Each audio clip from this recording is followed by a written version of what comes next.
Assalamualaikum warahmatullahi wabarakatuh. Yang terhormat dosen pengampu Pancasila yang dengan hormat saya sebut nama beliau Bapak Roni Lukum SPD MSc. Pertama-tama perkenalkan, nama saya Nurtin Harun. Saya dari kelas B program studi S1 Pendidikan Ekonomi Fakultas Ekonomi Universitas Negeri Gorontalo. Di sini saya akan menjelaskan ideologi ISIS dalam perspektif Pancasila, ideologi komunis, penistaan agama, ideologi liberal, implementasi Pancasila dalam kehidupan bermasyarakat, berbangsa, dan bernegara. Baik, langsung saja kita masuk ke materi yang pertama mengenai ideologi ISIS dalam perspektif Pancasila. Ideologi ISIS dalam perspektif Pancasila adalah di mana ideologi ISIS sangat bertentangan dengan Pancasila. Lukman Hakim Saifuddin mengatakan, Pancasila sebagai talk-out atau berhala yang harus diperangi itu sudah amat kelewat batas. ISIS itu suatu organisasi pergerakan yang berpaham radikal dan menggunakan kekerasan demi memperjuangkan yang diyakini antara lain ingin memperjuangkan negara Islam di Irak dan Suriah. Umat Islam Indonesia tak perlu terpengaruh dan ikut-ikutan, kata dia lagi. Ideologi ISIS bertentangan dengan Pancasila, ditambahkan yang mengangkat sumpah dan berjanji setia kepada negara asing, sehingga bisa menyebabkan kehilangan kewarganegaraan Republik Indonesia. Oleh karena itu, Menak meminta aparat penegak hukum untuk bekerja profesional dalam menangani kasus yang desas-desus, ajarannya memungkinkan sampai hingga Indonesia. Dakwah Islam itu mengajak dan merangkul semua kalangan dengan cara yang baik dan penuh hikmah, bukan dengan menebar ketakutan dan kekerasan, kata dia. Dia juga meminta setiap ormas Islam dengan bimbingan dan arahan ulamanya masing-masing mampu mengintensifkan ajaran Islam yang rahmatan lil alamin bagi keutuhan negara kesatuan Republik Indonesia. Menyikapi perkembangan ISIS di Indonesia, pemerintah melalui Menteri Luar Negeri Martin Natalegawa memaparkan bentuk pencegahan yang dilakukan pemerintah adalah dengan bekerja sama dengan negara-negara sahabat untuk membatasi pemberian visa bagi warga negara Indonesia. Pemerintah Indonesia akan bertukar informasi dan data identitas WNI dengan negara-negara itu agar visa tidak disalahgunakan untuk bergabung ke ISIS. Selain dilakukan kerjasama antar negara, upaya membatasi WNI untuk pergi ke daerah konflik juga akan dilakukan melalui Kementerian Hukum dan HAM dengan menyeleksi ketat penerbitan paspor bagi WNI. Badan Nasional Penanggulangan Terorisme pun mengingatkan bahwa siapapun warga negara Indonesia yang bergabung ke ISIS akan terancam hukuman pidana karena ISIS sudah diyakini masyarakat internasional sebagai teroris. Selain itu, status kewarganegaraannya bisa dicabut. Mengutip berita Kompas.com 5 Agustus 2014 yang menyebutkan bahwa pemerintah Indonesia pada Senin 4 Agustus 2014 langsung mengeluarkan sikap atas ISIS. Menteri Koordinator Politik, Hukum dan Keamanan Joko Suyanto menyatakan Indonesia tidak mengakui keberadaan ISIS. Pemerintah juga melarang penyebarluasan paham ISIS di tanah air karena bertentangan dengan ideologi Pancasila dan kebinekaan di negeri ini. ISIS mulai memperluas pengaruhnya dengan merekrut warga negara di belahan dunia lain. Di Indonesia, bukti-bukti kehadiran ISIS semakin nyata melalui simbol-simbol bendera, lukisan grafiti, tabloid, hingga video pendeklarasian dukungan. Menurut pendapat Kepala Badan Nasional Penanggulangan Terorisme Ansyad Mbai yang menyatakan bahwa warga negara Indonesia yang bergabung ke ISIS dicabut kewarganegaraannya, itu langsung dibantah oleh Menteri Hukum dan HAM Amir Syamsuddin. Amir menyatakan pemerintah tidak bisa langsung mencabut kewarganegaraan pengikut ISIS. Hal ini karena aturan dalam pasal 23 huruf E dan F pada Undang-Undang Nomor 12 Tahun 2006 tentang kewarganegaraan belum terpenuhi. Dalam pasal 23E disebutkan bahwa WNI akan dicabut kewarganegaraannya apabila secara sukarela masuk dalam dinas negara asing, yang jabatan dalam dinas semacam itu di Indonesia sesuai dengan ketentuan peraturan perundang-undangan hanya dapat dijabat oleh warga negara Indonesia. Sementara itu, pasal 23F mencantumkan kala usul WNI akan dicabut kewarganegaraannya apabila secara sukarela mengangkat sumpah atau menyatakan janji setia kepada negara asing atau bagian dari negara asing tersebut. Selain itu, menurut Ketua Pusat Studi Politik dan Keamanan atau PSPK Universitas Padjadjaran Muradi, fenomena ini tidak boleh dianggap remeh oleh pemerintah karena dapat menjadi sebuah ancaman serius bagi keragaman dan kebinekaan Indonesia. Untuk itu, pemerintah harus segera membatasi ruang gerak ISIS di Indonesia. Pemerintah perlu mendorong Badan Nasional Penanggulangan Terorisme atau BNPT dan Densus 88 Anti Teror untuk memformulasikan program kontraradikal dan deradikalisasi secara efektif. Disadari saat ini keanggotaan ISIS di Indonesia telah membengkak mendekati angka 1.000. Angka itu di luar dari jumlah anggota organisasi yang bekerja di bawah tanah. Selanjutnya kita masuk ke materi yang kedua, yaitu ideologi komunis. Komunisme dalam bahasa Latin itu komunis, bahasa Inggris common atau universal, adalah ideologi yang berkenaan dengan filosofi, politik, sosial, dan ekonomi yang tujuan utamanya terciptanya masyarakat komunis dengan aturan sosial ekonomi berdasarkan kepemilikan bersama alat produksi dan tidak adanya kelas sosial, uang, dan negara. Dampak yang diberikan dari negara yang menganut sistem ideologi komunisme antara lain yang pertama, dilihat dari dampak positif, yaitu ada kesetaraan di setiap individunya sehingga tidak ditemukan individu yang merasa lebih unggul ataupun lebih rendah. Yang kedua, biasanya tidak pernah terjadi krisis ekonomi ataupun kasus kelaparan. Hal ini dikarenakan pemerintah telah mengatur masalah-masalah ekonomi dengan sistem terpusat sehingga masyarakat hanya tinggal mengikuti saja. Yang ketiga yaitu pemerintah lebih mudah mengatur angka pengangguran hingga inflasi. Selanjutnya yaitu dari dampak negatif dari negara komunisme. Yang pertama, tidak ada keyakinan dan kepercayaan kepada Tuhan yang menjadi salah satu alasan dibentuknya komunisme oleh Karl Marx. Yang kedua, hak asasi tidak ada nilainya sehingga banyak masyarakat yang tertindas. Yang ketiga, masyarakat tidak mempunyai kebebasan individu. Semua hal telah diatur oleh pihak pemerintah. Yang keempat, yaitu pemerintah melakukan kegiatan monopoli yang tentunya berdampak sangat merugikan masyarakat. Yang kelima yaitu motivasi setiap individu berkurang untuk dapat menjadi pribadi yang lebih baik. Hal ini disebabkan karena mereka tidak mempunyai usaha sendiri. Meskipun mereka telah bekerja keras, posisi mereka akan tetap sama dengan orang lain.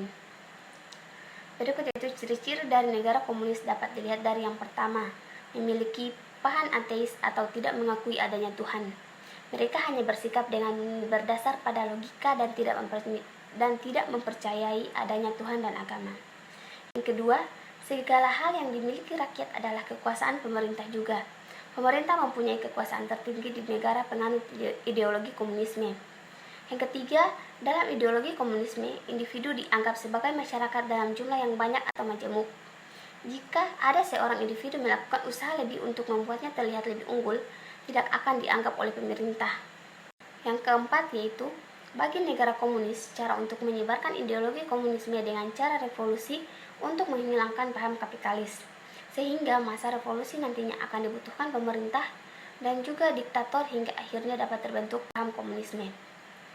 Yang kelima yaitu, semua sistem transportasi baik darat, laut maupun udara adalah milik dari pemerintah. Yang keenam yaitu, di dalam negara komunis, hukum dan negara dihilangkan sebab tidak diperlukan lagi keberadaannya. Yang ketujuh yaitu, penyediaan bahan baku sampai dengan distribusi dikontrol penuh pemerintah, sehingga tidak akan dijumpai sistem pasar. Yang terakhir yaitu, untuk ekonomi luar negeri ditangani sepenuhnya oleh pimpinan komisaris rakyat. Selanjutnya, negara-negara yang masih menganut ideologi komunis. Hingga saat ini, negara-negara yang masih menganut ideologi komunisme antara lain yang pertama, Republik Rakyat Tiongkok, yang kedua yaitu Korea Utara, yang ketiga Kuba, yang keempat Transnistria, yang kelima Laos, dan yang keenam yaitu Vietnam. Selanjutnya kita masuk ke materi penistaan agama. Pengertian penistaan agama. Pengertian dari kata menista berasal dari kata nista. Sebagian pakar mempergunakan kata celaan. Perbedaan istilah tersebut disebabkan penggunaan kata-kata dalam menerjemahkan kata semaat dari bahasa Belanda. Nista berarti hina, celah, rendah, noda. Sedangkan agama adalah suatu peraturan yang mendorong jiwa seseorang yang mempunyai akal memegang peraturan Tuhan dengan kehendaknya sendiri untuk mencapai kebaikan hidup di dunia dan kebahagiaan kelak di akhirat. Itulah pengertian agama menurut M. Taib Tahir Abdul Muin. Jadi, penistaan agama adalah tindakan, perbuatan, tutur kata, sikap, atau tindakan yang dilakukan oleh seseorang atau sekelompok atau orang atau lembaga ataupun organisasi dalam bentuk provokasi, hasutan, ataupun hinaan kepada individu atau kelompok lain melalui berbagai aspek seperti suku, budaya, adat, istiadat, serta agama, dengan tujuan sengaja atau tidak sengaja untuk melukai, menghina suatu agama, keyakinan agama tertentu yang mengakibatkan penganut agama dan keyakinan lain tersinggung. Perlu diketahui bahwa penistaan agama itu sudah terjadi pada saat Al-Quran diturunkan dan sampai berlanjut hingga sekarang. Berdasarkan dari definisi di atas menyimpulkan bahwa yang dimaksud dengan penistaan agama itu merupakan tindakan penghinaan, merendahkan, dan mengklaim suatu agama, pelaku ajaran agama, maupun atribut atau simbol-simbol agama yang dipandang dengan suci. Dalam hukum Islam juga menjelaskan bahwa seseorang yang menistakan agama merupakan perbuatan yang dikategori perusak akidah, yang diancam berdosa besar atau bagi pelakunya. Oleh karena itu, hal ini bertentangan dengan norma agama Islam yang ada dalam kitab suci Al-Quran. Sedangkan dalam pasal 1 Undang-Undang Nomor 1 PNPS garing 1965 tentang pencegahan penyalahgunaan atau penodaan agama bahwa penistaan agama adalah setiap orang dilarang dengan sengaja di muka umum menceritakan, menganjurkan, mengusahakan dukungan umum untuk melakukan penafsiran tentang sesuatu agama yang dianut di Indonesia atau melakukan kegiatan-kegiatan keagamaan yang menyerupai kegiatan-kegiatan keagamaan dari agama itu. Penafsiran dari kegiatan mana yang menyimpang dari pokok-pokok ajaran agama itu dapat disimpulkan bahwa setiap suatu kegiatan yang menyerupai agama dilarang untuk melakukan pengejekan atau penghinaan. Oleh karena itu, sesuai dalam konteks syariat agama Islam dapat dipahami bahwa orang yang melakukan suatu penistaan agama atau penghinaan agama mengakibatkan seseorang tersebut akan berdosa besar serta murtad atau yakni keluar dari agama Islam. Sedangkan dalam konteks negara Indonesia sangat dilarang dengan keras bagi pelaku penistaan agama karena akan dikenakan sanksi bagi pelakunya, entah itu dikenakan hukuman berapa tahun untuk dipenjara. Penistaan agama melalui media sosial. Penistaan agama melalui media sosial sudah masuk dalam delik perbuatan pidana, baik dengan pasal penghinaan agama, penghinaan individu, maupun pencemaran nama baik yang diatur dalam KUHP maupun dalam UU ITE, Undang-Undang Republik Indonesia Nomor 11 Tahun 2008 tentang Informasi dan Transaksi Elektronik. Menggunakan media seperti Facebook, Twitter, dan sebagainya sebagai sarana untuk mencaci maki, baik terhadap individu maupun kelompok agama, pelakunya akan dipidana. Ini bukan hanya melanggar hukum, tapi juga dianggap melanggar etika dan moral sesuai pasal 156A tentang penghinaan agama dan pasal 310 ayat 1 dan 2 tentang pencemaran nama baik. Sementara di Undang-Undang ITE, Informasi dan Transaksi Elektronik, ada dalam pasal 27, 28, dan bisa juga 29. Dalam pasal 156 KUHP disebutkan, barang siapa di muka umum menyatakan permusuhan, kebencian, atau penghinaan terhadap sesuatu atau beberapa penduduk negara Indonesia dihukum penjara selama-lamanya 5 tahun. Jika hal itu dilakukan dengan tulisan atau gambaran yang disiarkan, dipertunjukkan, atau ditempelkan di muka umum, maka diancam karena pencemaran tertulis dengan pidana penjara paling lama 1 tahun 4 bulan. KUHP pasal 310 ayat 2. Penistaan atau penghinaan agama di muka umum.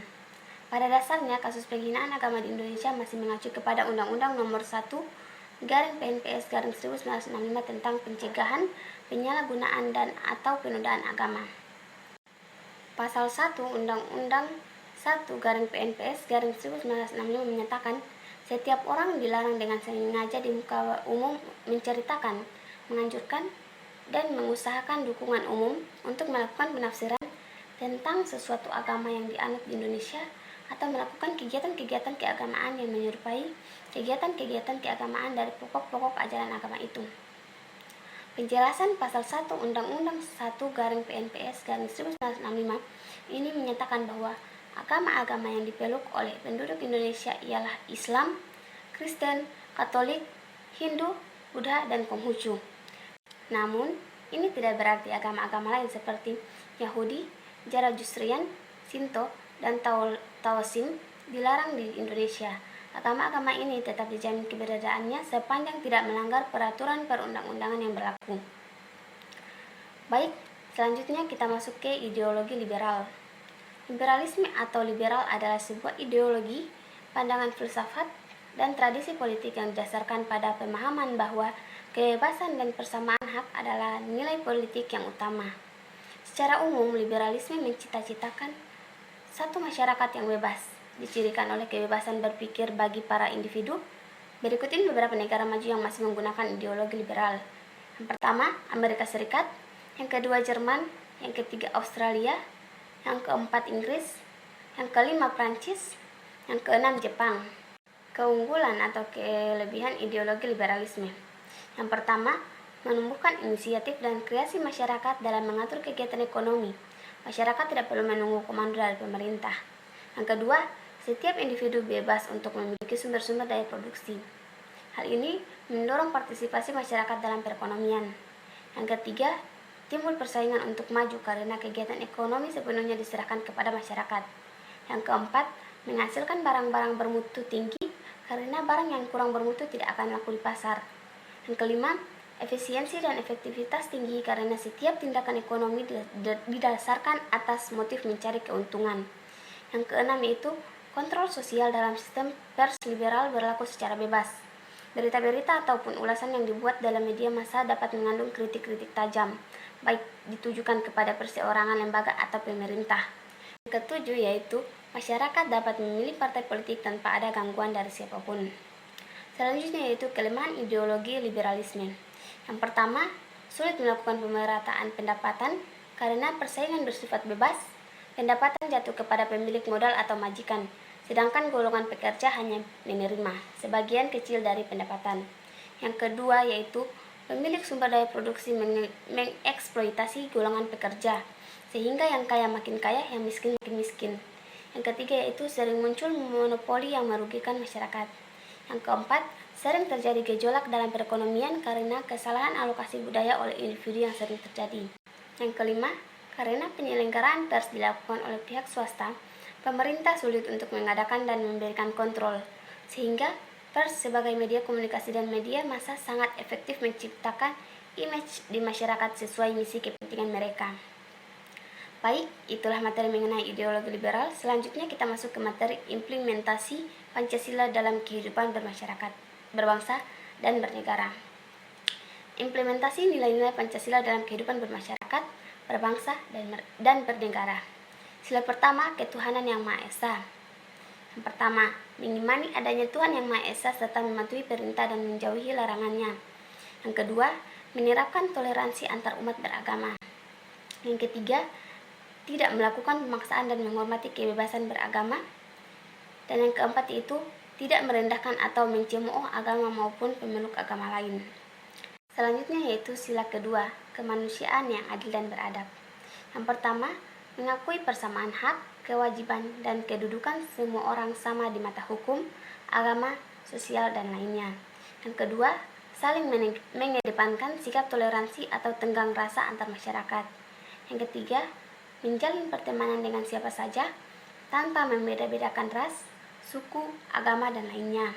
Yang keempat, berani menyuarakan kebenaran untuk mempertahankan keadilan. Selanjutnya sila ketiga, persatuan Indonesia. Yang pertama, bangga menggunakan bahasa ibu atau bahasa Indonesia sebagai bahasa pergaulan sehari-hari. Yang kedua, melestarikan budaya Indonesia seperti baju adat, tarian, alat bahasa, alat musik, dan lain-lain dalam kehidupan sehari-hari. Yang ketiga, membantu keluarga, teman, dan kerabat yang mengalami kesulitan. Yang keempat yaitu saling bekerja sama menjaga keutuhan NKRI dengan berpegang teguh pada nilai-nilai Pancasila. Yang kelima, bergotong royong. Selanjutnya yaitu sila keempat, kerakyatan yang dipimpin oleh hikmat kebijaksanaan dalam permusyawaratan perwakilan. Yang pertama, melakukan musyawarah untuk memperoleh keputusan bersama. Yang kedua, mengedepankan toleransi dan keadilan dalam mengemukakan dan mendengar pendapat dalam musyawarah. Yang ketiga, keputusan akhir dalam musyawarah harus disetujui oleh semua pihak karena atas keputusan bersama. Sila kelima yaitu keadilan sosial bagi seluruh rakyat Indonesia. Yang pertama, mengedepankan sikap adil antara sesama manusia. Yang kedua, melaksanakan kewajiban dan menghormati hak orang lain. Yang ketiga, kesejahteraan seluruh rakyat Indonesia dikedepankan dibandingkan kemakmuran pribadi atau golongan. Baik, itu saja dari saya.